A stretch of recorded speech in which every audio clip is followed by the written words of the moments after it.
بسم الله الرحمن الرحيم. واعلموا أنما غنمتم من شيء فأن لله خمسه وللرسول ولذي القربى واليتامى والمساكين وابن السبيل إن كنتم آمنتم بالله وما أنزلنا على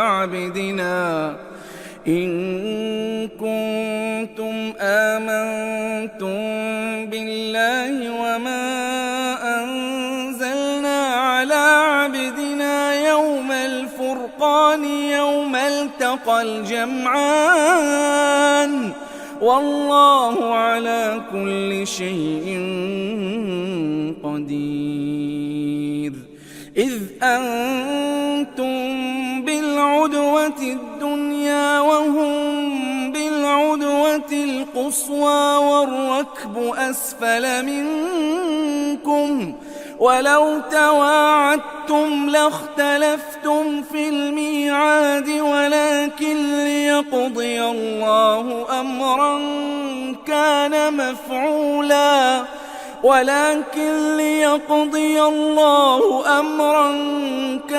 مفعولا ليهلك من هلك عن بينة ويحيى من حي عن بينة وإن الله لسميع عليم. إذ يريكهم الله في منامك قليلا ولو أراكهم كثيرا لفشلتم ولتنازعتم في الأمر ولكن الله سلم إنه عليم بذات الصدور. وإذ يريكموهم إذ التقيتم في أعينكم قليلا ويقللكم في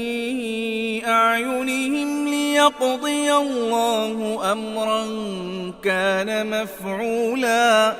وإلى الله ترجع الأمور. يا أيها الذين آمنوا إذا لقيتم فئة فاثبتوا واذكروا الله كثيرا لعلكم تفلحون. وأطيعوا الله ورسوله ولا تنازعوا فتفشلوا وتذهب ريحكم واصبروا إن الله مع الصابرين. ولا تكونوا كالذين خرجوا من ديارهم بطرا ورئاء الناس ويصدون عن سبيل الله والله بما يعملون محيط. وإذ زين لهم الشيطان أعمالهم وقال لا غالب لكم اليوم من الناس وإني جار لكم فلما تراءت الفئتان نكص على عقبيه وقال إني بريء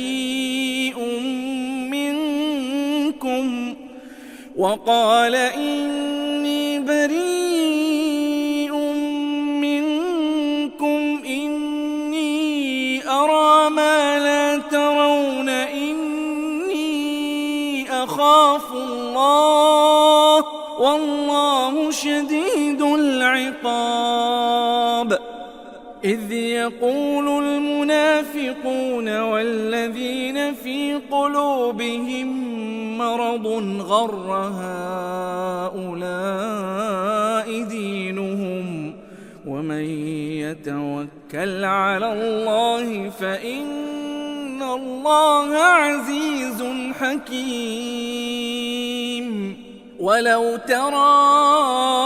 إذ يتوفى الذين كفروا الملائكة يضربون وجوههم وأدبارهم وذوقوا عذاب الحريق ذلك بما قدمت أيديكم وأن الله ليس بظلام للعبيد كدأب آل فرعون والذين من قبلهم كفروا بآيات الله فأخذهم الله بذنوبهم إن الله قوي شديد العقاب ذلك بأن الله لم يك مغيرا نعمة أنعمها على قوم حتى يغيروا ما بأنفسهم وأن الله سميع عليم كدأب آل فرعون والذين من قبلهم كذبوا بآيات ربهم فأهلكناهم بذنوبهم وأغرقنا آل فرعون وكل كانوا ظالمين إن شر الدواب عند الله الذين كفروا فهم لا يؤمنون الذين عاهدت منهم ثم ينقضون عهدهم في كل مرة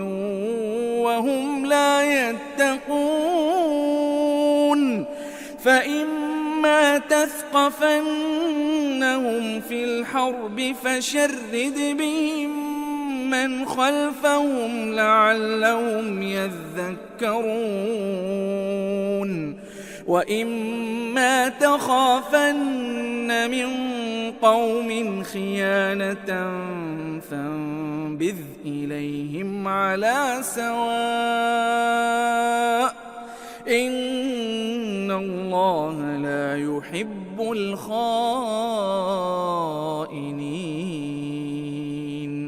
ولا يحسبن الذين كفروا سبقوا إنهم لا يعجزون وأعدوا لهم ما استطعتم من قوة ومن رباط الخيل ترهبون به عدو الله وعدوكم وآخرين من دونهم لا تعلمونهم الله يعلمهم وما تنفقوا من شيء في سبيل الله يوفى إليكم وأنتم لا تظلمون وإن جنحوا للسلم فاجنح لها وتوكل على الله إنه هو السميع العليم وإن يريدوا أن يخدعوك فإن حسبك الله هو الذي أيدك بنصره وبالمؤمنين وألف بين قلوبهم لو أنفقت ما في الأرض جميعا ما ألفت بين قلوبهم ولكن الله ألف بينهم إنه عزيز حكيم يا أيها النبي حسبك الله ومن اتبعك من المؤمنين يا أيها النبي حرض المؤمنين على القتال إن يكن منكم 20 صابرون يغلبوا 200 وإن يكن منكم 100 يغلبوا 1000 من الذين كفروا بأنهم قوم لا يفقهون الآن خفف الله عنكم وعلم أن فيكم ضعفا فإن يكن منكم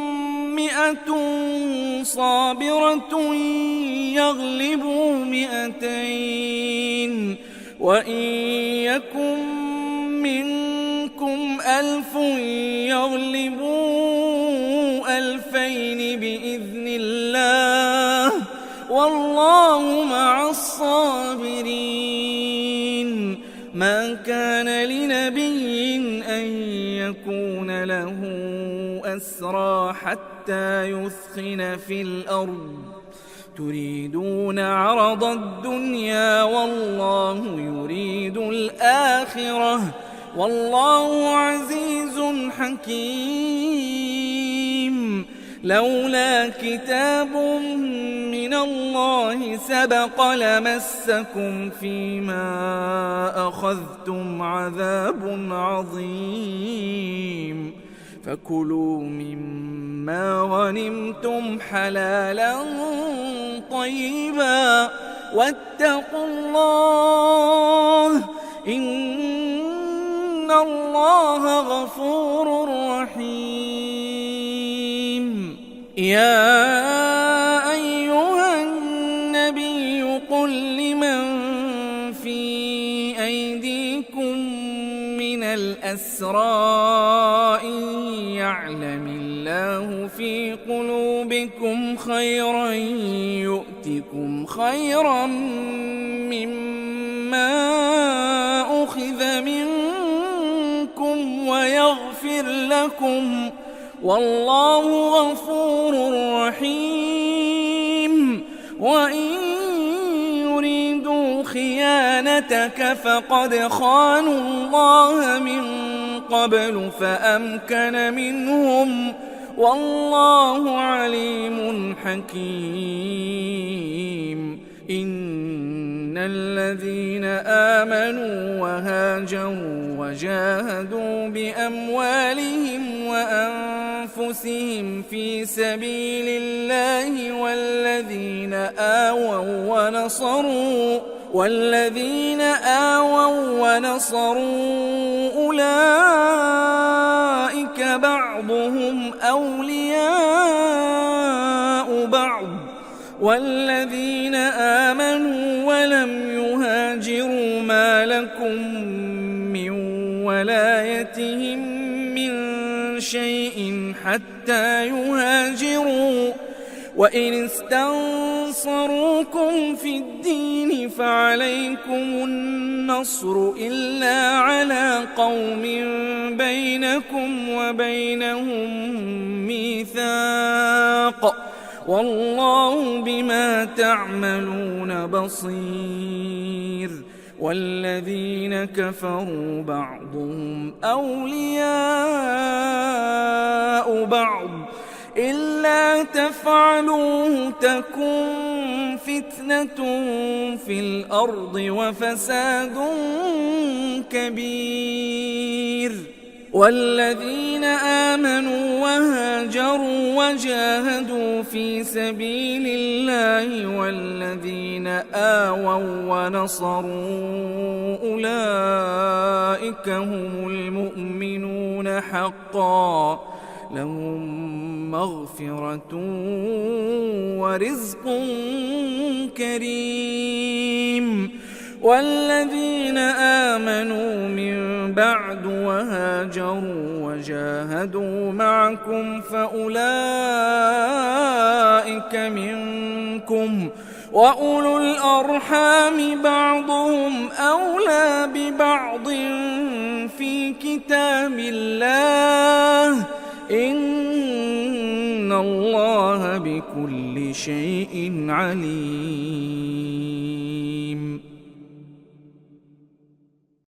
أعوذ بالله السميع العليم من الشيطان الرجيم. براءة من الله ورسوله إلى الذين عاهدتم من المشركين فسيحوا في الأرض 4 أشهر واعلموا أنكم غير معجز الله وأن الله مخزي الكافرين. وأذان من الله ورسوله إلى الناس يوم الحج الأكبر أن الله بريء من المشركين ورسوله فإن تبتم فهو خير لكم وإن توليتم فاعلموا أنكم غير معجز الله وبشر الذين كفروا بعذاب أليم. إلا الذين عاهدتم من المشركين ثم لم ينقصوكم شيئا ولم يظاهروا عليكم أحدا فأتموا إليهم عهدهم إلى مدتهم إن الله يحب المتقين. فإذا انسلخ الأشهر الحرم فاقتلوا المشركين حيث وجدتموهم وخذوهم واحصروهم واقعدوا لهم كل مرصد فإن تابوا وأقاموا الصلاة وآتوا الزكاة فخلوا سبيلهم إن الله غفور رحيم. وإن أحد من المشركين استجارك فأجره حتى يسمع كلام الله ثم أبلغه مأمنه ذلك بأنهم قوم لا يعلمون. كيف يكون للمشركين عهد عند الله وعند رسوله إلا الذين عاهدتم عند المسجد الحرام فما استقاموا لكم فاستقيموا لهم إن الله يحب المتقين. كيف وإن يظهروا عليكم لا يرقبوا فيكم إلا ولا ذمة يرضونكم بأفواههم وتأبى قلوبهم وأكثرهم فاسقون. اشتروا بآيات الله ثمنا قليلا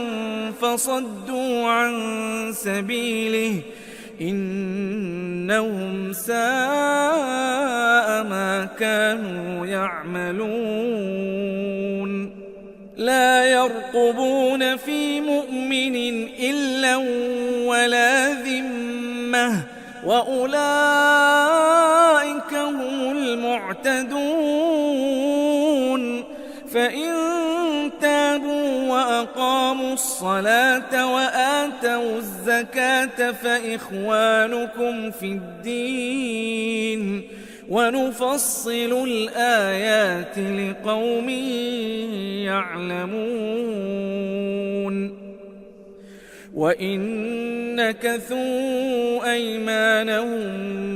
من بعد عهدهم وطعنوا في دينكم فقاتلوا أئمة الكفر إنهم لا أيمان لهم لعلهم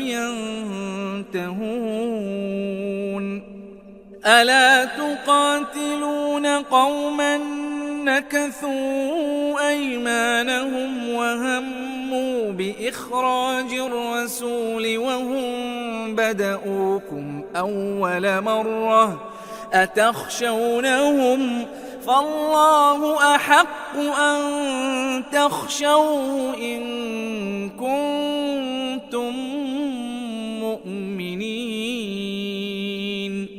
قاتلوهم يعذبهم الله بأيديكم ويخزهم وينصركم عليهم ويشف صدور قوم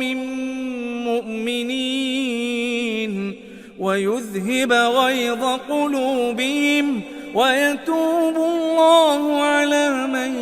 يشاء والله عليم حكيم. أم حسبتم أن تتركوا ولما يعلم الله الذين جاهدوا منكم ولم يتخذوا من دون الله ولا رسوله ولا المؤمنين وليجة والله خبير بما تعملون. ما كان للمشركين أن يعمروا مساجد الله شاهدين على أنفسهم بالكفر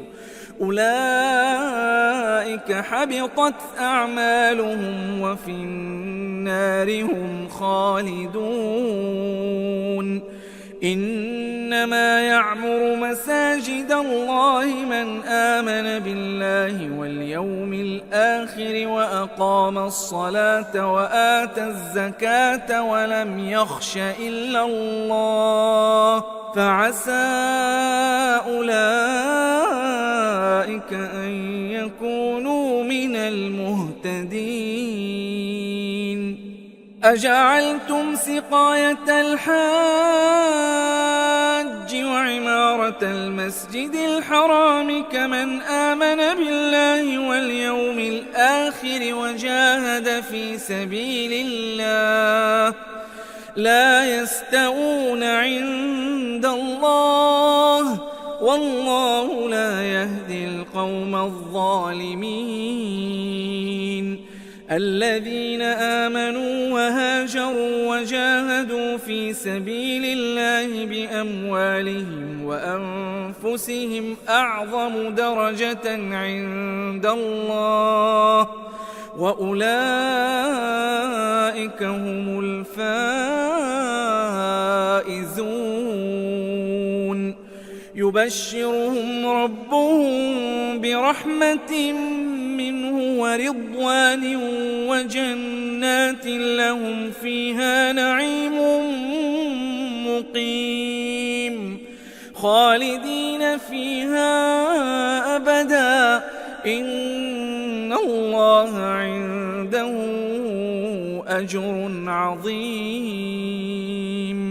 يا أيها الذين آمنوا لا تتخذوا آباءكم وإخوانكم أولياء إن استحبوا الكفر على الإيمان ومن يتولهم منكم فأولئك هم الظالمون. قل إن كان آباؤكم وأبناؤكم وإخوانكم وأزواجكم وعشيرتكم وأموال اقترفتموها وتجارة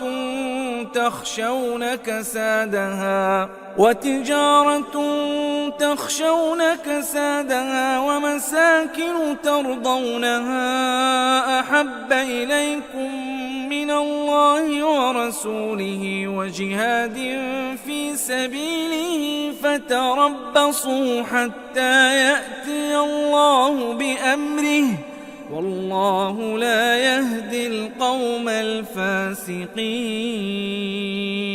لقد نصركم الله في مواطن كثيرة ويوم حنين إذ أعجبتكم كثرتكم فلم تغن عنكم شيئا وضاقت عليكم الأرض بما رحبت ثم وليتم مدبرين ثم أنزل الله سكينته على رسوله وعلى المؤمنين وأنزل جنودا لم تروها وعذب الذين كفروا وذلك جزاء الكافرين ثم يتوب الله من بعد ذلك على من يشاء والله غفور رحيم يا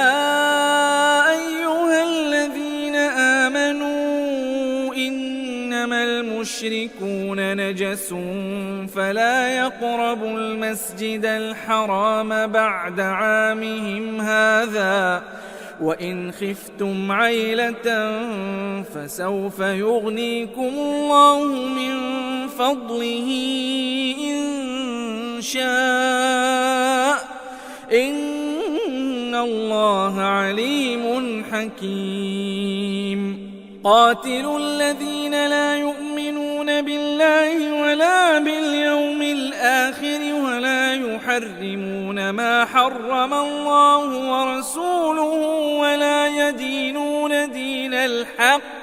ولا يحرمون ما حرم الله ورسوله ولا يدينون دين الحق من الذين أوتوا الكتاب حتى يعطوا الجزية عن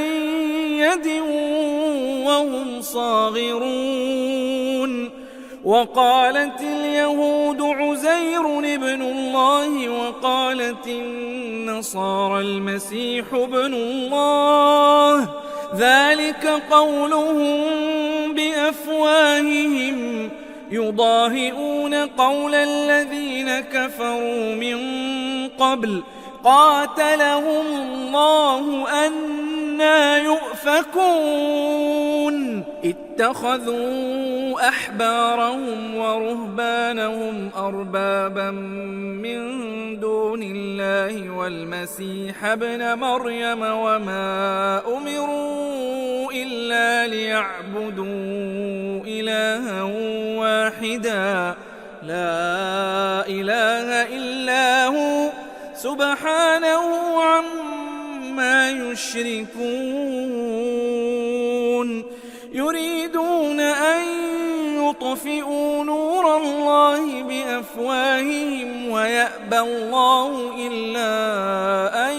يتم نوره ولو كره الكافرون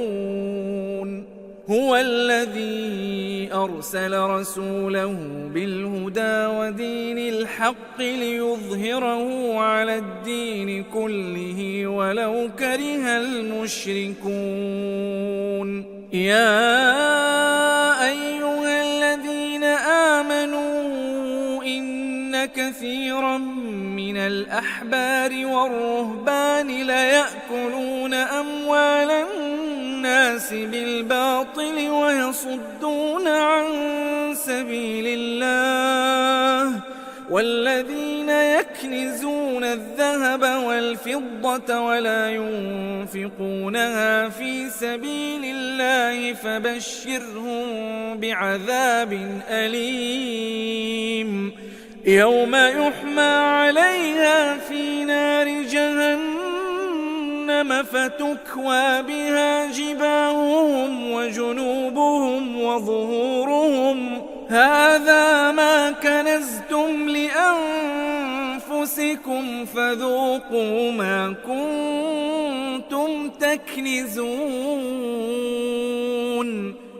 إن عدة الشهور عند الله 12 شهرا في كتاب الله يوم خلق السماوات والأرض منها 4 حرم ذلك الدين القيم فلا تظلموا فيهن أنفسكم وقاتلوا المشركين كافة كما يقاتلونكم كافة واعلموا أن الله مع المتقين إنما النسيء زيادة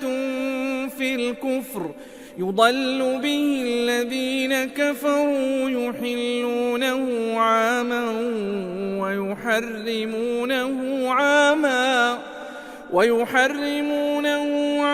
ليواطئوا عدة ما حرم الله فيحلوا ما حرم الله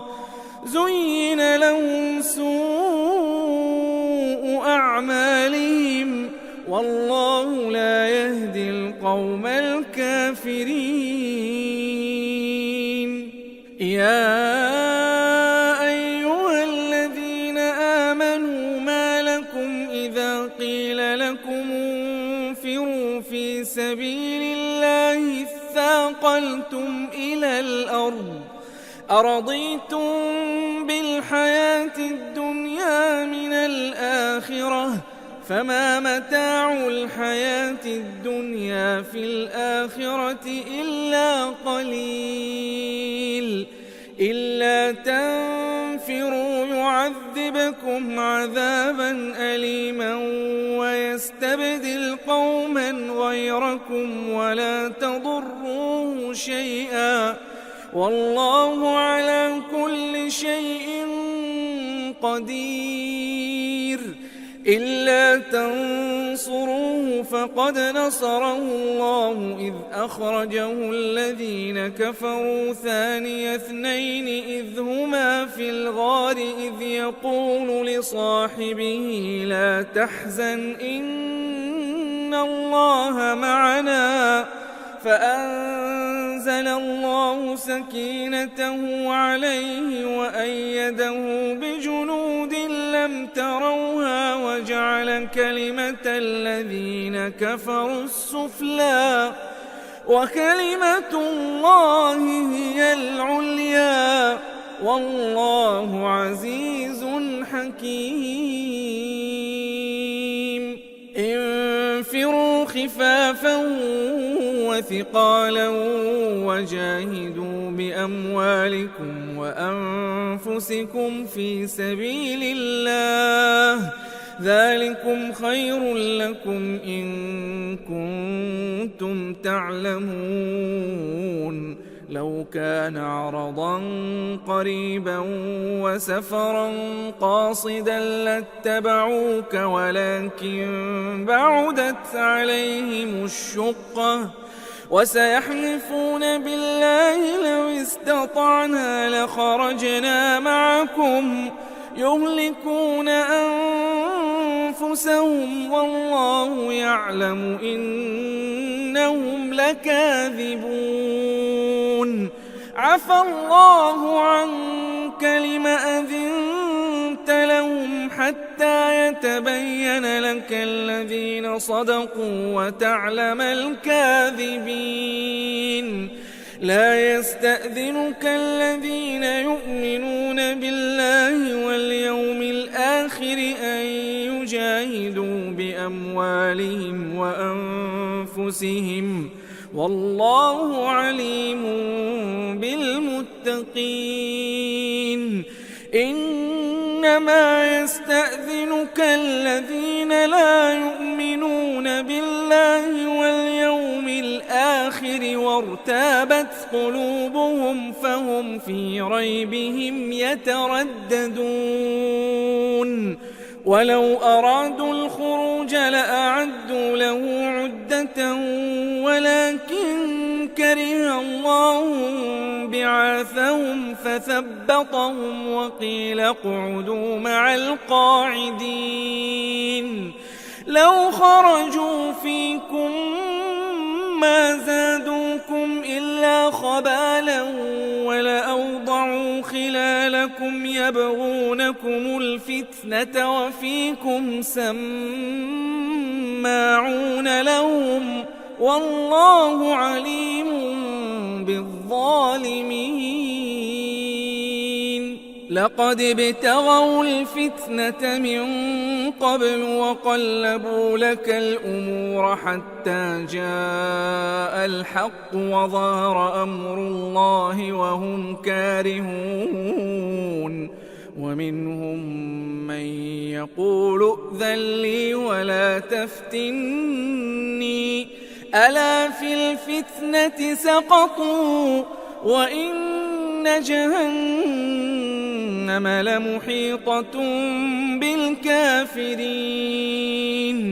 إن تصبك حسنة تسؤهم وإن تصبك مصيبة يقولوا قد أخذنا أمرنا من قبل ويتولوا وهم فرحون قل لن يصيبنا إلا ما كتب الله لنا هو مولانا وعلى الله فليتوكل المؤمنون قل هل تربصون بنا إلا إحدى الحسنيين ونحن نتربص بكم أن يصيبكم الله بعذاب من عنده أو بأيدينا فتربصوا إنا معكم متربصون قل أنفقوا طوعا أو كرها لن يتقبل منكم إنكم كنتم قوما فاسقين وما منعهم أن تقبل منهم نفقاتهم إلا أنهم كفروا بالله وبرسوله ولا يأتون الصلاة إلا وهم كسالى ولا ينفقون إلا وهم كارهون فلا تعجبك أموالهم ولا أولادهم إنما يريد الله ليعذبهم بها في الحياة الدنيا وتزهق أنفسهم وهم كافرون ويحلفون بالله إنهم لمنكم وما هم منكم ولكنهم قوم يفرقون لو يجدون ملجأ أو مغارات أو مدخلا لولوا إليه وهم يجمحون ومنهم من يلمزك في الصدقات فإن أعطوا منها رضوا وإن لم يعطوا منها إذا هم يسخطون ولو أنهم رضوا ما آتاهم الله ورسوله وقالوا حسبنا الله سيؤتينا الله من فضله ورسوله إنا إلى الله راغبون إنما الصدقات للفقراء والمساكين والعاملين عليها والمؤلفة قلوبهم وفي الرقاب والغارمين وفي سبيل الله وابن السبيل فريضة من الله والله عليم حكيم ومنهم الذين يؤذون النبي ويقولون هو أذن قل أذن خير لكم يؤمن بالله ويؤمن للمؤمنين ورحمة للذين آمنوا منكم والذين يؤذون رسول الله لهم عذاب أليم يحلفون بالله لكم ليرضوكم والله ورسوله أحق أن يرضوه إن كانوا مؤمنين ألم يعلموا أنه من يحادد الله ورسوله فأن له نار جهنم خالدا فيها ذلك الخزي العظيم يحذر المنافقون أن تنزل عليهم سورة تنبئهم بما في قلوبهم قل استهزئوا إن الله مخرج ما تحذرون ولئن سألتهم ليقولن إنما كنا نخوض ونلعب قل أبالله وآياته ورسوله كنتم تستهزئون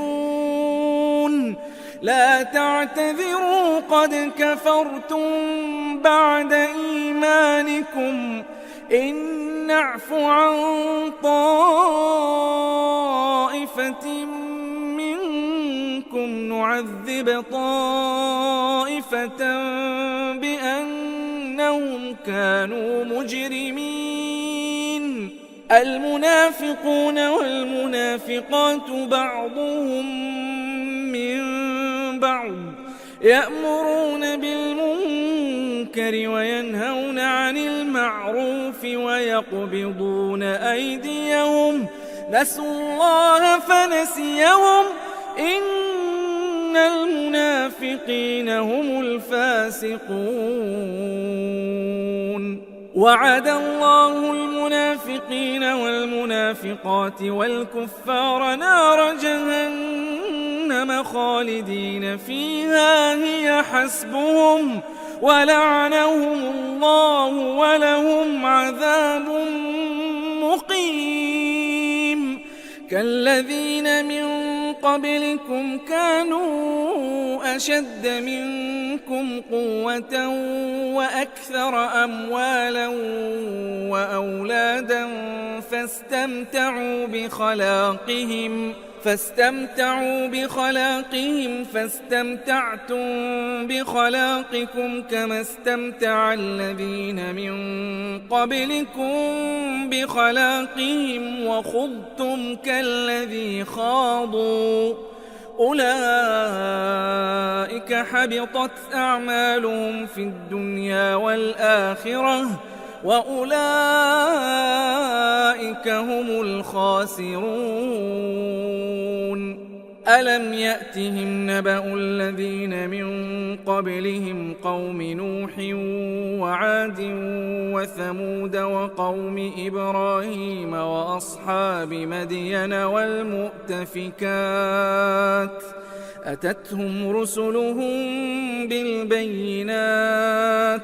فما كان الله ليظلمهم ولكن كانوا أنفسهم يظلمون والمؤمنون والمؤمنات بعضهم أولياء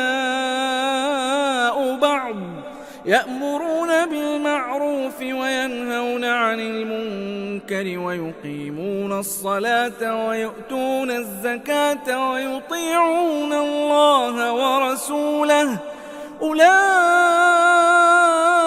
سيرحمهم الله إن الله عزيز حكيم وعد الله المؤمنين والمؤمنات جنات تجري من تحتها الأنهار خالدين فيها ومساكن طيبة في جنات عدن ورضوان من الله أكبر ذلك هو الفوز العظيم. يا أيها النبي جاهد الكفار والمنافقين واغلظ عليهم ومأواهم جهنم وبئس المصير. يحلفون بالله ما قالوا ولقد قالوا كلمة الكفر وكفروا بعد إسلامهم وهموا بما لم ينالوا وما نقموا إلا أن أغناهم الله ورسوله من فضله فإن يتوبوا يك خيرا لهم وإن يتولوا يعذبهم الله عذابا أليما في الدنيا والآخرة وما لهم في الأرض من ولي ولا نصير. ومنهم من عاهد الله لئن آتانا من فضله لنصدقن ولنكونن من الصالحين فلما آتاهم من فضله بخلوا به وتولوا وهم معرضون. فأعقبهم نفاقا في قلوبهم إلى يوم يلقونه بما أخلفوا الله ما وعدوه وبما كانوا يكذبون. ألم يعلموا أن الله يعلم سرهم ونجواهم وأن الله علام الغيوب. الذين يلمزون المطوعين من المؤمنين في الصدقات والذين لا يجدون إلا جهدهم فيسخرون منهم سخر الله منهم ولهم عذاب أليم. استغفر لهم أو لا تستغفر لهم إن تستغفر لهم 70 مرة فلن يغفر الله لهم ذلك بأنهم كفروا بالله ورسوله والله لا يهدي القوم الفاسقين. فرح المخلفون بمقعدهم خلاف رسول الله وكرهوا أن يجاهدوا بأموالهم وأنفسهم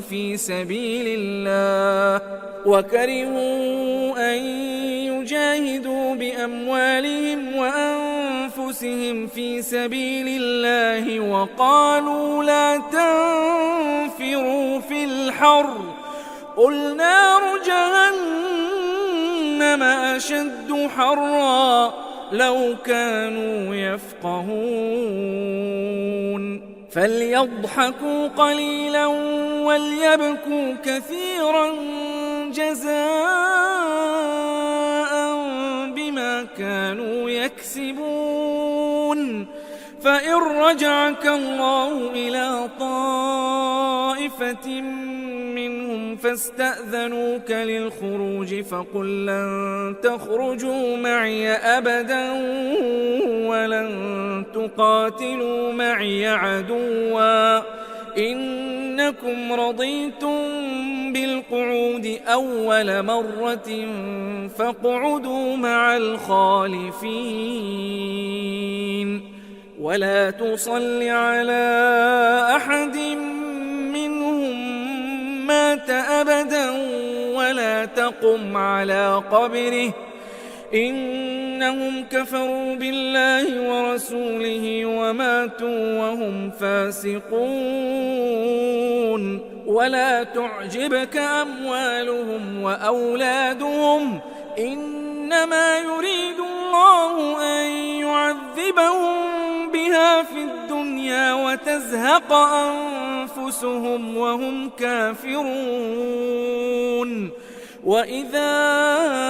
أنزلت سورة أن آمنوا بالله وجاهدوا مع رسوله استأذنك أولو الطول منهم وقالوا ذرنا نكن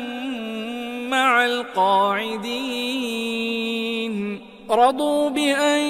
يكونوا مع الخوالف وطبع على قلوبهم فهم لا يفقهون. لكن الرسول والذين آمنوا معه جاهدوا بأموالهم وأنفسهم وأولئك لهم الخيرات وأولئك هم المفلحون. أعد الله لهم جنات تجري من تحتها الأنهار خالدين فيها ذلك الفوز العظيم. وجاء المعذرون من الأعراب ليؤذن لهم وقعد الذين كذبوا الله ورسوله سيصيب الذين كفروا منهم عذاب أليم. ليس على الضعفاء ولا على المرضى ولا على الذين لا يجدون ما ينفقون حرج إذا نصحوا لله ورسوله ما على المحسنين من سبيل والله غفور رحيم. ولا على الذين إذا ما أتوك لتحملهم قلت لا أجد ما أحملكم عليه تولوا وأعينهم تفيض من الدمع حزنا ألا يجدوا ما ينفقون. إنما السبيل على الذين يستأذنونك وهم أغنياء رضوا بأن يكونوا مع الخوالف وطبع الله على قلوبهم فهم لا يعلمون.